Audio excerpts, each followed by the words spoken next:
నమస్తే. ఇన్నాళ్ళు నన్ను సపోర్ట్ చేస్తూ, ఎంకరేజ్ చేస్తూ మీ ప్రేమని నాకు అందిస్తున్న ప్రతి ఒక్కరికి కృతజ్ఞతలు. అలాగే ఈ వీడియో కూడా ఖచ్చితంగా మీకు ఉపయోగపడుతుంది. లైక్, షేర్ అండ్ సబ్స్క్రైబ్ చేసి మీ సపోర్ట్‌ని నాకు అందించండి. అలాగే ఈ వీడియో పట్ల మీకున్న అభిప్రాయాన్ని కామెంట్ సెక్షన్‌లో కామెంట్ చేసి తెలియజేయండి. ఇప్పుడు వీడియోని చూద్దాం. నమస్తే, వెల్కమ్ టు అవర్ ఛానల్. నేను పద్మిని. ప్రస్తుతంతో పాటు ప్రముఖ ఆధ్యాత్మికవేత్త, నారీసేన ఫౌండర్, దత్త ఉపాసకురాలు, శ్రీపాద శ్రీవల్లభ దత్తపీఠం వ్యవస్థాపకురాలు శ్రీమతి లతా దత్త గారు మనతో పాటు ఉన్నారు. మాట్లాడదాం. నమస్తే అక్క. జై గురుదత్త. శ్రీ గురుదత్త అక్క. అక్క, శనివారం అష్టమి అంటూ చాలా మంది చెప్తూ ఉన్నారు, కానీ శుక్రవారం అష్టమి, కాలభైరవాష్టమి. పైగా కాలభైరవుడు ఉద్భవించినటువంటి రోజు ఈ కార్తీక బహుళ పక్ష అష్టమి. మరి శుక్రవారం అష్టమి ఖచ్చితంగా చేసుకోవాలి, శనివారం అని చెప్తున్నారు. దీన్ని ఒకసారి క్లారిటీ ఇవ్వండి, ఎప్పుడు చేసుకోవాలనేది. శుక్రవారం అష్టమి అంటే కనుక మరి ఎట్లా ఆ రోజును వినియోగించుకోవచ్చు మీరు? తప్పకుండా పద్మిని, ప్రతి నెల కూడా వస్తుంది, దాన్ని కూడా కాలాష్టమి అంటాం. కానీ ఈసారి వచ్చే అష్టమి కాలభైరవుడు జయంతి, ఆయన జన్మదినం అన్నమాట. కాలభైరవుడిది ముఖ్యంగా అన్ని చోట్ల సెలబ్రేట్ చేసుకుంటాం. నేపాల్లో, శ్రీలంకలో, మన భారతదేశంలో కూడా సెలబ్రేట్ చేసుకున్నది కాలభైరవుడిది అష్టమి. కాలాష్టమి చాలా విశేషమైన అష్టమి. శుక్రవారం నుంచి అష్టమి మొదలవుతుంది, శనివారం వరకు ఉంటుంది. కానీ అర్ధరాత్రి నిశీతి కాలంలో ఎప్పుడైతే అష్టమి ఉంటుందో అప్పుడే దాన్ని కాలాష్టమిగా మనం పరిగణనలోకి తీసుకుంటాం. దీనికి సూర్యోదయము లేకపోతే చంద్రోదయము ఇది కాదు, ఎందుకంటే రాత్రి ఉండాలి. రాత్రి వేళలోనే భైరవుడికి పూజిస్తాం, కాలభైరవుడికి ముఖ్యంగా. ఇప్పుడు మనం చూసుకుంటే నార్త్ ఇండియాలో చాలా చోట్ల కూడా కాలభైరవుడిని చాలా విశేషంగా, మన ప్రతి క్షేత్రంలో కూడా, కాశీలో కూడా కాలభైరవుడు క్షేత్రపాలకుడు కదా కాలభైరవుడే. దేవాలయాలకి ద ప్రొటెక్టర్ ఎవరు అంటే కాలభైరవుడు. మనకి కూడా మన సిన్స్ తొలగించడానికి, మన కర్మలు తొలగించడానికి మనం ప్రయాణం చేస్తూ ఉంటాము, మనం దారిలో కాపాడేది ఎవరంటే కాలభైరవుడే. మన కాలభైరవుడు మనం పిలిస్తే పలుకుతాడు కూడా కాలభైరవుడు. ఆయన ఎలా పిలవాలి, ఆ మంత్రం కూడా నేను చెప్తాను. He's a protector of our lives అని చెప్పొచ్చు. అలాగే ఒక సక్సెస్, జీవితంలో ఒక సక్సెస్ గనక మనకు కావాలంటే ఈ రోజుని చక్కగా వినియోగించుకొని కాలభైరవుడిని పూజించాలి. కాలభైరవుడి అనుగ్రహం కావాలి అని అంటే ఈ తిథి, ముఖ్యంగా ఈ రోజు ఆయన పుట్టినరోజు రోజు ఆయన్ని విశేషంగా ఎవరైతే పూజతో, అర్చనతో, అష్టోత్తరంతో, కాలభైరవ అష్టకంతో ఎవరైతే పూజిస్తారో తప్పకుండా కాలభైరవుడి ఆశీస్సులు ఉంటాయి. రైట్. అలాగే ఇలా ఉగ్ర స్వరూపాలుగా చూసేటటువంటి రూపాలు ఎప్పుడు నిషేధ కాలంలోనే, అంటే రాత్రి పూటనే వాళ్ళు ఉద్భవించడం అనేది జరుగుతుంది. ఈశ్వరుడు మరో రూపమే కాలభైరవుడు. ఈశ్వరుడు ఏం చేసేవారు, ఆయన రాత్రంతా కూడా ఆయన సోల్ ప్రొగ్రెషన్ అంటే ధ్యానిస్తూ ఉండేవారు.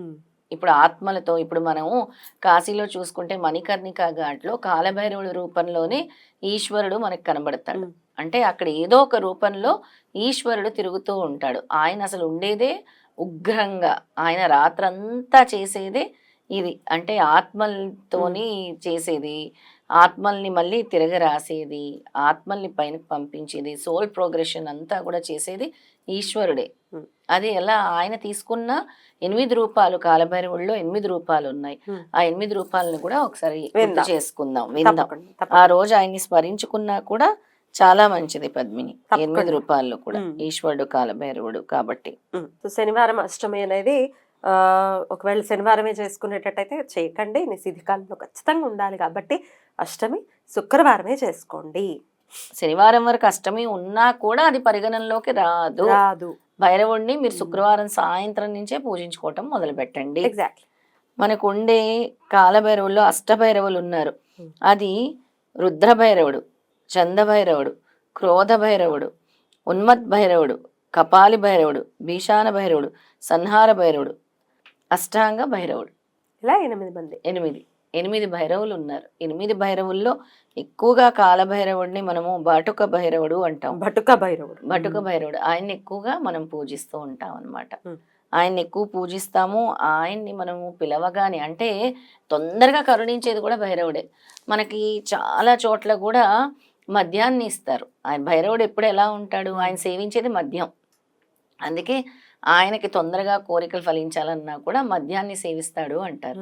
అందుకే అందరూ కూడా ఉజ్జయిన్లో నేను వెళ్ళినప్పుడు కాలభైరవుడి గుడికి కూడా ప్రత్యేకంగా అందరూ కూడా మద్యాన్నే ఆయనకి ఇస్తూ ఉన్నారు అనమాట, సమర్పిస్తూ ఉన్నారు.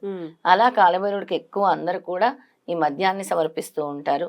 అలాగే ఆ రోజు ఎవరైతే కొబ్బరికాయ లేదా డ్రై ఫ్రూట్స్, జిలేబీ ఎక్కువ ఇష్టం, వడలు ఎక్కువ ఇష్టం కాలభైరవుడికి, పాయసం ఇష్టం ఎక్కువ, ఇవన్నీ సమర్పించి కాలభైరవ అష్టకం చదువుకోవచ్చు. ఓం కాలభైరవాయ నమః చదువుకోవచ్చు. ఇంకా పవర్ఫుల్ అసలు ఇంకా పవర్ఫుల్గా నేను చెప్పే స్తోత్రం కనుక చదువుకుంటే మీరు కాలభైరవుడి అనుగ్రహం సంపూర్ణంగా వస్తుంది ఆ రోజు. మరి ఆ స్తోత్రం ఏంటో చదివి వినిపిస్తారా? ఇక శనికి గురువు కాలభైరవుడు. శని దేవుడికి గురువు కాలభైరవుడే. అలాగే రాహు దోషాలు, శని దోషాలు ఉన్నా కూడా కళాష్టమి రోజు ఎవరైతే వెళ్ళి అక్కడ దేవాలయాల్లో ఆవ నూనె సమర్పిస్తారో, అలాగే నల్ల నువ్వులు ఎవరైతే సమర్పిస్తారో ఈ దోష నివృత్తి కూడా జరుగుతుంది. అద్భుతం. ఆవ నూనెకి అంటే ఆవ నూనె దీపారాధనకు వినియోగించండి అని ఇచ్చేయచ్చా? దీపారాధనకు వినియోగించుకుంటారుగా దేవాలయాల్లో. అది ఓన్లీ కాలభైరవుడి గుడిలోనా, ఏ గుడిలో అయినా? కాలభైరవుడి గుడిలోనే ఇవ్వాలి. కాలభైరవుడి గుడిలోనే ఆ రోజు ఎక్కడుందో కాలభైరవుడి గుడి చూసుకొని మీ సకల దోషాలు, శని దోషాలు నివృత్తి అవ్వాలన్నా, రాహు దోషాలు నివృత్తి అవ్వాలన్నా, ఇలాంటి అష్టమి కోసం ఎదురు చూస్తూ ఉంటారు. వెళ్ళి ఎక్కడుందో గుడి తెలుసుకొని అక్కడ మీరు ప్రదక్షిణలు చేసుకొని నేను చెప్పే మంత్రం చదువుకొని జపం 108 సార్లు జపం చేసుకొని వీటిని అక్కడ దాన రూపంలో దేవాలయంలో దీపాలకి వినియోగించండి అని చెప్పండి. అలాగే చెప్పి అక్కడ పూజారి ఎవరైతే ఉంటారో, పంతులు గారు ఎవరైతే ఉంటారో అక్కడ సమర్పించేసి దానంలాగా ఇచ్చేసి, అలాగే అక్కడ గుమ్మడికాయ, బూడిద గుమ్మడికాయ దీపం ఎప్పుడు నేను చెప్తూ ఉంటాను, ఈ రోజు పెట్టుకునే వాటికి సాక్షాత్తు అమ్మవారి చండీ హోమం చేసినంత ఫలితము, అలాగే మీకు సకల దోషాలు కూడా నివృత్తి అవుతాయి అన్నమాట. బాబా బాబా అద్భుతం. చండీ హోమం చేయాలి అంటే చాలా సమయం పెట్టేటటువంటి పరిస్థితి ఉంటుంది, ఎంతో కొంత డబ్బు ఖర్చు అయ్యేటటువంటి పరిస్థితి.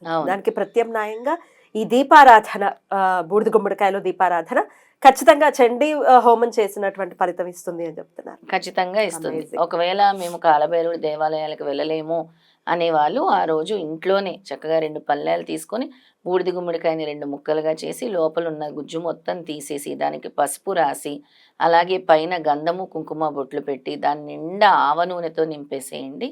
ఒత్తులు వేయండి. ఒత్తులు వేసేసి దీపం వెలిగించండి. మర్నాడు వరకు ఇంట్లో పెట్టుకోవచ్చు. ఇంట్లో పెట్టుకుంటే మంచిదే, బయట గుమ్మం దగ్గర పెట్టుకుంటే ఇంకా మంచిదే. ఇప్పుడు మన కార్తీక మాసం పెట్టుకోవచ్చు, అలా కూడా పెట్టుకోవచ్చు. అంతసేపు వెలుగుతుంది. ఆ స్తోత్రాన్ని కూడా నేను ఇప్పుడు చెప్తాను. చిన్న గుమ్మడికాయ అయినా పర్వాలేదాక ఈ సైజు లో తీసుకో. చిన్న గుమ్మడికాయ అయినా చక్కగా ముద్దుగా పెట్టుకో ఉంటుంది. అటు ఇటు పెట్టుకోవచ్చు, గుమ్మం దగ్గర పెట్టుకోవచ్చు. చేస్తే నూనె బోల్డ్ అంత అవుతుంది కదా. అవును, బోల్డ్ అంత. స్తోత్రం మనము కాలభైరవుడిని ఆ రోజు పిలిచి ఆయన్ని స్మరించుకునే స్తోత్రము ఓం ఐం హ్రీం క్లీం చాముండాయ విచ్చే ఓం భైరవాయ నమః.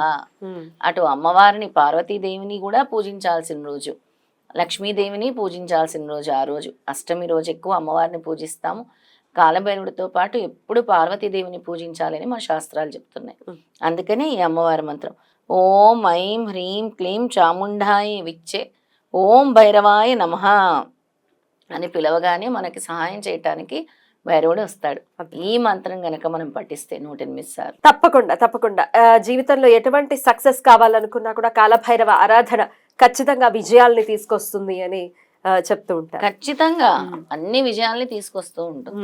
ఇప్పుడు కాలానికి అధిపతి అని గురుదేవులు స్వయంగా చెప్పారు. శ్రీపాద శ్రీవల్లభ చరితామృతంలో చాలా స్పష్టంగా చెప్పారు. ఈ డ్యూటీ మొత్తం నేను కాలభైరవుడికి అప్పు చెప్పాను. ఈ కాలానికి అధిపతి ఎవరు అంటే నేను ఆ డ్యూటీలన్నీ కూడా కాలభైరవుడికి అప్పు చెప్పాను. కాలభైరవుడే సంరక్షిస్తాడు. ఈ కాలానికి అధిపతి ఎవరంటే కాలభైరవుడు.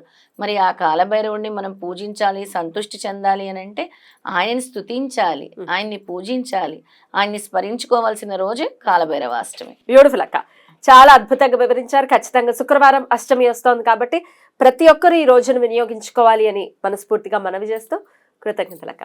నమస్తే. నమస్తే.